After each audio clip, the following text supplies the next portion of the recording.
bonjour à tous. Heureux de vous retrouver sur ce plateau de la vie des diocèses. Cette semaine, nous prenons la direction de la Nièvre, accompagné de Monseigneur Thierry Braque de la Perrière. Bonjour Monseigneur. Bonjour Étienne. Merci beaucoup d'être avec nous sur ce plateau. Vous êtes évêque de Nevers depuis 2011. Nous allons découvrir au cours de cette émission comment l'Église souhaite célébrer le 150e anniversaire de l'arrivée de Sainte Bernadette à Nevers. Et puis l'Église catholique a ouvert en septembre dernier un lieu d'accueil en plein centre-ville de Nevers, l'accueil Saint-Pierre, un lieu d'écoute et d'annonce. Nous verrons pourquoi. La Nièvre, peut-être un mot pour commencer, c'est quoi, 220 000 habitants, principalement rural ? Alors c'est 215 000 habitants avec le dernier recensement et rural essentiellement, oui, avec les 2/3 de la population qui sont sur un quart du territoire. Voilà. Et du côté de l'Église catholique ? L'Église catholique... Dans la Nièvre ? L'Église catholique, c'est 41 prêtres incardinés, dont la moitié de plus de 75 ans. Et puis quelques prêtres venus de différents pays d'Afrique. Et 2 séminaristes pour le diocèse et 2 séminaristes qui nous sont prêtés, si on peut dire, que nous contribuons à former et qui serviront la Nièvre pendant les premières années de leur ministère. Et puis la Nièvre, c'est évidemment, comme beaucoup de territoires ruraux en France, des terres qui souffrent un peu, en quelque sorte ?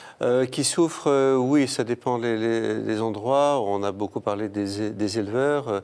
Dans la Nièvre, c'est le charolais essentiellement. C'est vrai que le prix de la viande a chuté.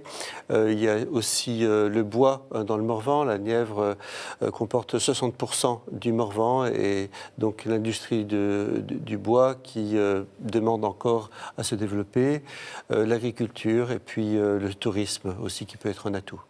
On va parler, Monseigneur, donc de cet anniversaire, ce 150e anniversaire de l'arrivée de Sainte Bernadette à Nevers. Le diocèse célèbre cet anniversaire avec les Sœurs de la Charité de Nevers depuis le 7 janvier dernier. De Lourdes, après les apparitions de la Vierge Marie, elle est arrivée là en 1866 comme postulante en réalité. Oui, elle a postulé donc à la congrégation des Sœurs de la Charité de Nevers qui ont été fondées justement dans la Nièvre à Saint-Sauge au XVIIe siècle avec un prêtre, un moine qui s'appelait don Jean-Baptiste de Lavenne. Donc à Nevers se trouve la maison mère et le noviciat, une maison qui est ouverte juste 10 ans avant l'arrivée de Bernadette. Et Bernadette a 22 ans quand elle y arrive dans ce couvent Saint-Gildard, cette maison Saint-Gildard. Un spectacle est en train d'être créé, il mobilise une quinzaine de professionnels, mais aussi de très nombreux bénévoles. Ils sont plus de 250 et la plupart de la Nièvre. Certains sont catholiques, d'autres non. Je vous propose de découvrir les préparatifs de ce spectacle qui représente une véritable aventure pour la Nièvre. Ce spectacle doit déboucher sur des projections dans les jardins de la maison des Sœurs de la Charité. Olivier François, notre journaliste, s'est rendu sur place.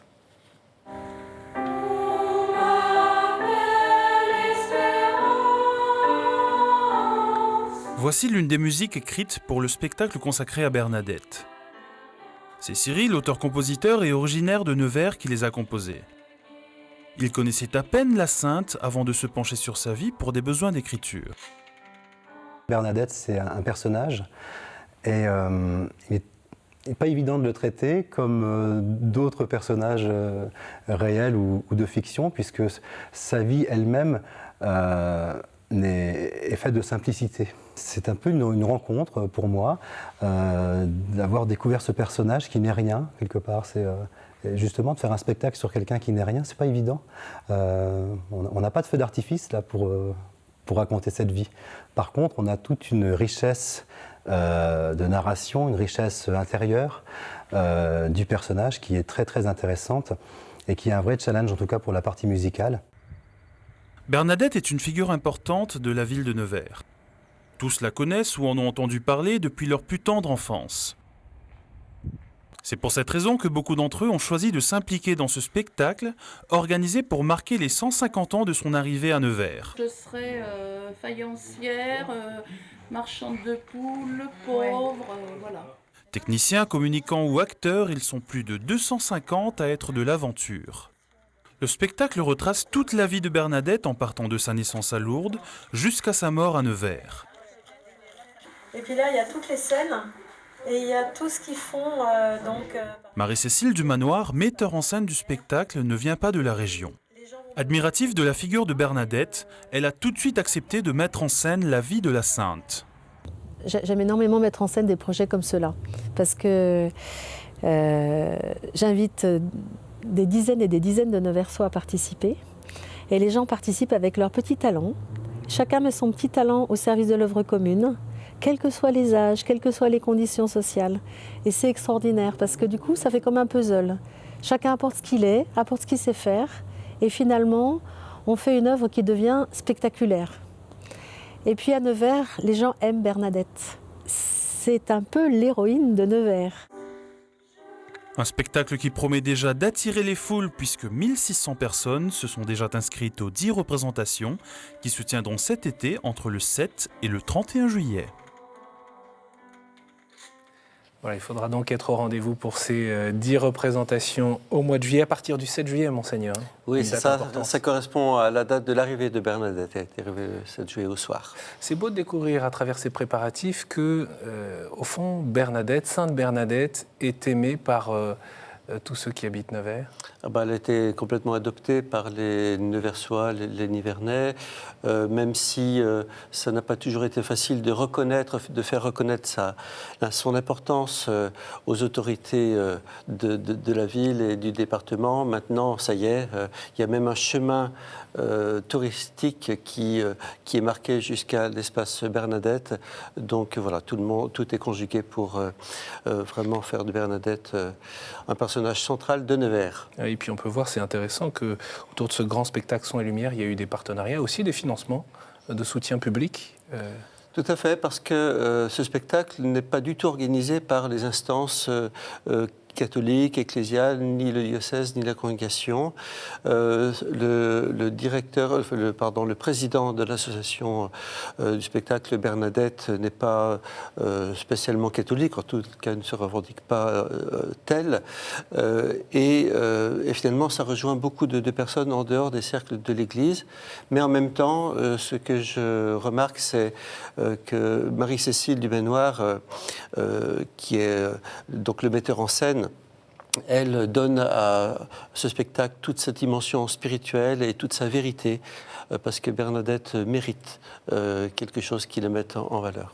C'est vrai qu'il y a près de 230 000 personnes qui viennent chaque année en pèlerinage à Nevers, c'est ce que nous disaient les Sœurs de la Charité, prier près de Sainte Bernadette qui repose dans cette châsse de verre, les mains jointes, avec son habit de religieuse. Depuis 1925, on peut venir prier là, près du corps de Bernadette. La vie de Bernadette à Nevers n'est finalement peut-être pas très connue. En tout cas, c'est pourtant là que s'est révélée la sainteté de sa vie. C'est ce que nous rappelle Sœur Martine, qui évoque son lien spécifique avec Sainte Bernadette. Bernadette, elle fait partie de ma vie, à plusieurs titres. D'abord parce que c'est une de mes sœurs, elle est sœur de la Charité de Nevers, et que donc elle est pour moi un témoin. Je crois que pour moi et pour mes sœurs, c'est d'abord un témoin. C'est quelqu'un qui est entré dans la congrégation par choix et qui a vécu, mais vraiment en plénitude, à la fois le message qu'elle a reçu de Marie à Lourdes dans cette famille religieuse, parce que ça s'accordait. Et donc c'est en ça qu'elle est témoin pour moi. Voilà, quelqu'un qui a entendu quelque chose et qui l'a mis aux commandes de sa vie. En choisissant d'entrer dans cette famille religieuse, il faut se former comme dans n'importe quelle congrégation. Et ici, Nevers, c'est le lieu de formation.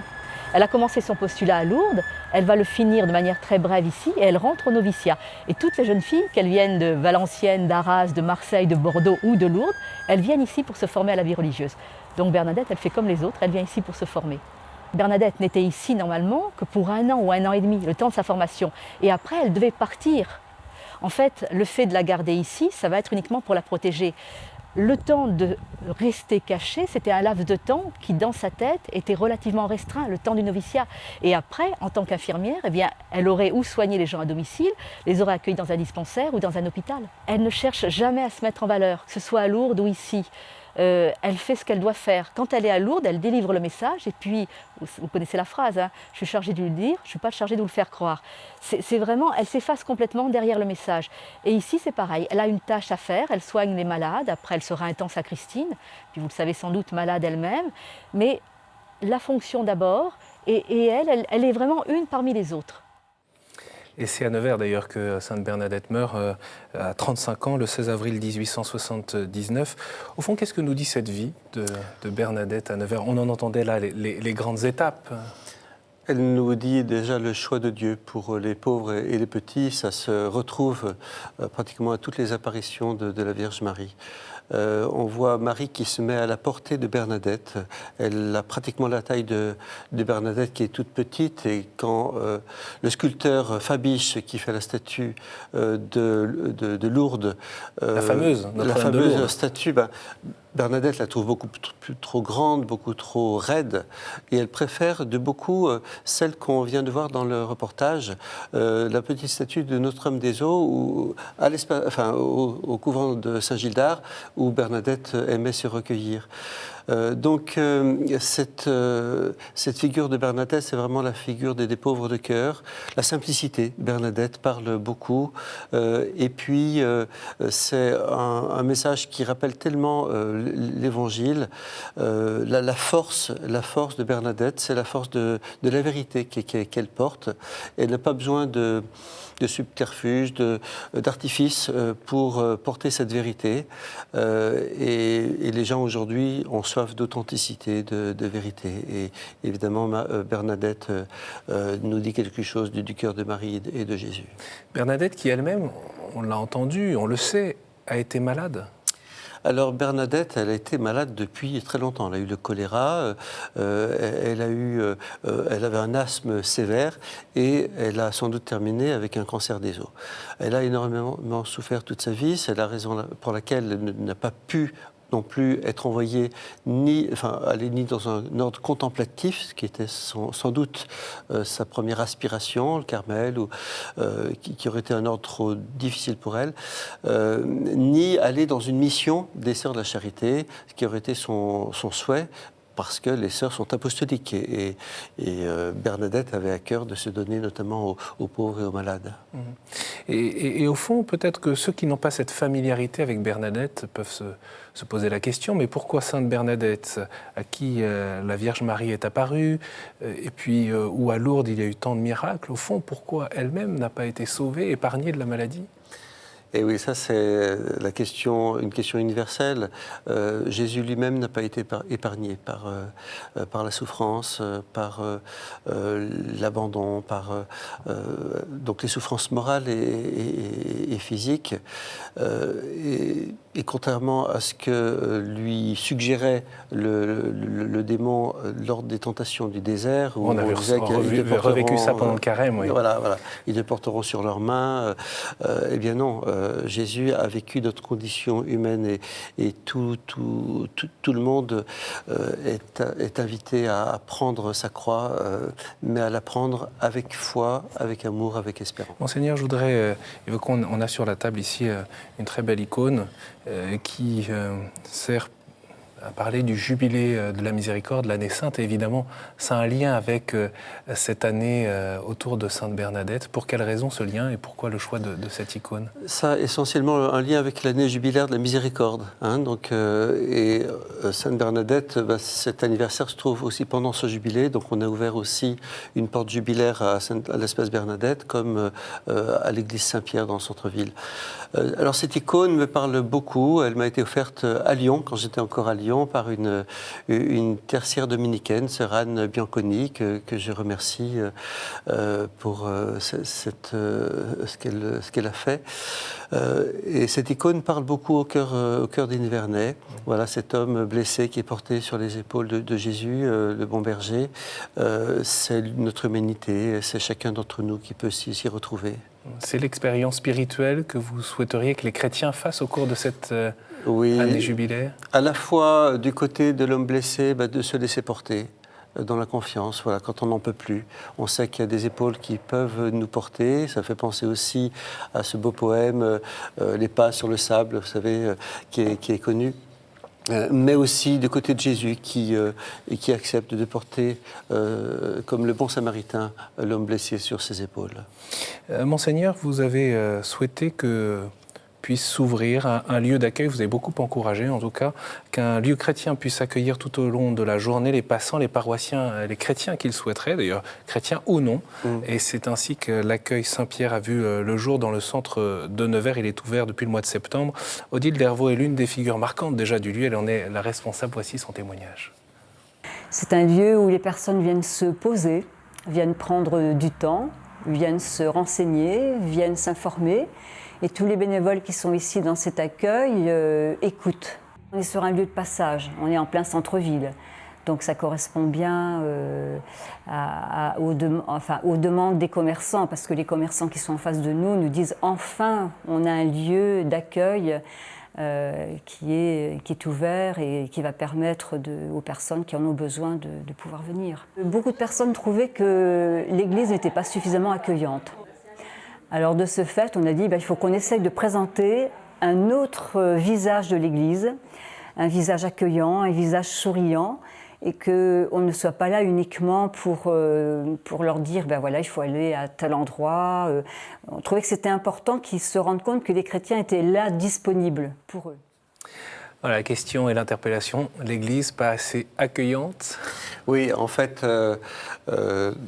à côté de l'église Saint-Pierre, qui est un lieu très central de Nevers, qui donne sur la rue piétonne. Et puis les commerçants autour. Voilà, une rue commerçante, c'est l'ancienne rue du commerce, qui est aussi l'ancienne Nationale 7, qui passait en plein centre-ville.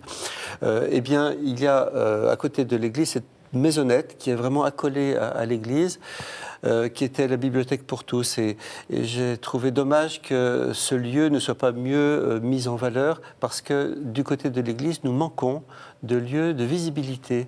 Bien sûr, les gens vont à la cathédrale, alors on peut faire un accueil à la cathédrale, il y a un accueil aussi à la cathédrale, mais pas du même type. Et autrement, il n'y a pas de lieu visible auquel s'adresser pour avoir des renseignements. Donc, finalement, c'est une sorte de syndicat d'initiative catholique qui est en même temps un lieu convivial, tout simple. Monseigneur, au fond, c'est quoi le défi de la visibilité dans une église telle que dans votre diocèse ? Le défi de la visibilité, il ne s'agit pas d'être là avec un étendard, mais il s'agit de ne pas être invisible. Parce que, en fait, les gens attendent des choses de l'Église, il faut qu'elles se rendent accessibles. Et les chrétiens n'en ont pas toujours conscience ? Je pense que les chrétiens n'en ont pas assez conscience. Et ça, c'est un de mes leitmotivs, oui. de dire aux paroissiens, mais écoutez, on fait beaucoup pour l'accessibilité des églises, des lieux de culte et de tous les lieux qui reçoivent du public, mais comment soigner l'accessibilité de notre église humaine ? Voilà. Comment être accessible à des gens qui attendent quelque chose de nous, ne serait-ce que par l'écoute, la qualité de la présence. Et donc ça ne demande pas beaucoup de moyens, c'est juste un état d'esprit. Donc ça, j'ai encore un peu de mal à faire passer le message, mais je ne renonce pas. Et c'est lié à quoi ? C'est lié à une culture un peu de trait de caractère des Nivernais ?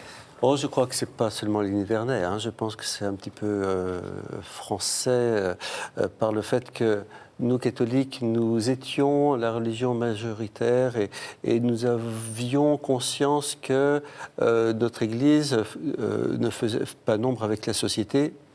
Bon, aujourd'hui, on prend un peu plus conscience que l'Église est une cellule de la société, qu'elle a à parler à la société, qu'elle a à être présente, et comme nous le rappelle évidemment le pape François, elle doit aller vers les périphéries, donc c'est tout le travail qui est à faire. Et vous rappeliez dans votre message de Pâques, la vie est plus forte que la mort, l'amour est plus fort que le mal, mais encore faut-il l'annoncer ? Tout à fait. Et là, c'est quelque chose, c'est un exercice finalement. Quand j'étais à Lyon, bien, avec l'accueil qui se fait pour le 8 décembre, les paroisses ont été un peu obligées de se sortir. Oui, voilà, les fêtes des Lumières, les paroisses ont été un peu obligées de se sortir. Et les paroissiens se sont faits missionnaires. Bien, je souhaite qu'ici à Nevers, les paroissiens aussi aient à cœur de se faire missionnaires. Quel est le lien avec les enfants en particulier autour du catéchisme si on regarde les chiffres? Alors c'est vrai que les chiffres sont assez cruels. On voit que différents facteurs ont contribué à une sorte d'étiolement de la participation à la catéchèse des enfants, la catéchèse primaire et même secondaire.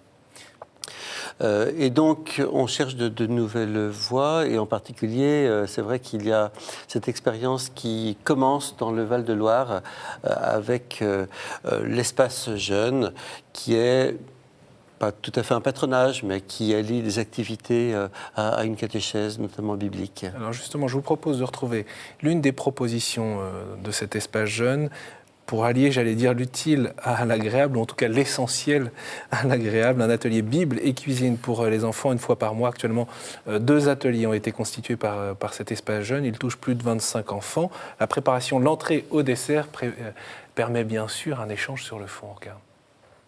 Le projet de l'espace jeune, c'était déjà cet accueil et ensuite de partir de la réalité, de l'expérience et de découvrir la parole du Christ au sein même d'une expérience. C'est un lieu, un espace où ils peuvent s'exprimer, où ils peuvent bouger, où ils réalisent quelque chose. Je leur apprends le respect des produits, le respect de la nourriture. Ils ne sont jamais forcés chez moi. Ils font ce qu'ils veulent, mais dans une optique de respect. Vous avez pu constater, ils ne font pas les idiots avec la nourriture. On prend un temps pour, entre guillemets, rigoler et l'autre pour parler de textes bibliques. Du coup, c'est ça on retient mieux, quoi. Je viens ici le vendredi soir parce que je peux être avec mes amis et puis on apprend à faire des bonnes recettes. On apprend plein de choses sur la cuisine et puis on travaille des textes qui sont plutôt intéressants. Chacun donne son opinion. Et puis on peut apprendre d'autres choses quand les autres y parlent, quoi. Ah, voilà, et c'est tout sauf austère et ça permet aussi de se mettre à l'écoute de la parole de Dieu. Oui, il faut pouvoir toucher les jeunes. C'est un gros travail que de faire ce lien entre la parole de Dieu et ses activités. Il y a la cuisine, bien sûr, mais il y a aussi le sport, il y a, je crois, la poterie, enfin, différents animateurs qui ne sont pas tous chrétiens, du reste, mais qui font un chemin eux-mêmes, avec un prêtre qui aussi, et des catéchistes qui permettent de faire ce lien avec la parole de Dieu. C'est quoi, au fond, votre préoccupation d'évêque aujourd'hui? Je le disais tout à l'heure, au début de cette émission, vous êtes à Nevers depuis 2011, vous avez maintenant quasiment 5 ans de recul. Au fond, quelle perspective vous avez à la fois dans le cœur et dans la tête par rapport aux réalités de la mission aujourd'hui? Il me semble que la première des missions, c'est de rendre les chrétiens en capacité d'être missionnaires. C'est-à-dire déjà qu'ils se forment, qu'ils forment leur foi, qu'ils approfondissent leur foi, qu'ils prient, qu'ils lisent la parole de Dieu. À partir de là, ils peuvent devenir missionnaires, mais je pense que c'est illusoire que de leur demander de sortir et de faire des tas de choses s'ils n'ont rien à dire. Donc mon premier souci aujourd'hui, c'est effectivement de permettre aux chrétiens d'être bien clairs dans leur foi. Malheureusement, pour l'instant, le service diocésain de la formation est en sommeil parce que je manque de personnes pour l'animer. Ça aussi, c'est un des soucis, de former des formateurs. Mais au fond, je souhaite que déjà les prêtres en paroisse aient ce souci de la formation de base des chrétiens. Ça commence bien sûr par les enfants et les catéchistes des enfants. Je pense qu'il faut que cette formation se fasse au plus près des paroisses et que les prêtres soient encore les mieux formés pour former leurs catéchistes. Merci beaucoup, Monseigneur, d'être venu sur ce plateau. J'ai encore une dernière question parce qu'on a pu voir votre nom évoqué dans la presse en ce qui concerne les anciennes affaires de pédophilie de Lyon. On a vu cette mise en examen du père Prénal, l'ouverture d'enquêtes judiciaires autour des décisions du cardinal Barbarin. Votre nom a été cité parce que l'une des victimes vous aurait rencontré. Alors qu'est-ce que vous avez à dire sur le sujet? Quelle est votre réflexion aussi sur ces douloureux dossiers? Alors sur ce qui me concerne personnellement, j'ai rien à dire de spécial parce que c'est la justice qui fait son travail. Sur le reste de l'affaire, c'est extrêmement douloureux. Je comprends que les victimes, après toutes ces années de silence, bien réagissent parce qu'elles ont été choquées par telle ou telle image, alors que les choses ne semblaient pas aussi ne semblait pas sujette à un tel déchaînement il y a quelques mois encore. Enfin bref, quoique ça fait 5 ans que je suis parti de Lyon, donc c'est difficile d'analyser ce qui s'est passé depuis 2011. Cela étant, c'est quelque chose de grave et sur lequel je pense que l'Église a pris conscience de sa responsabilité. Les évêques ont fait un gros travail pour clarifier les manières de faire. Hein. Depuis 2000. Hein. Depuis 2000, voilà.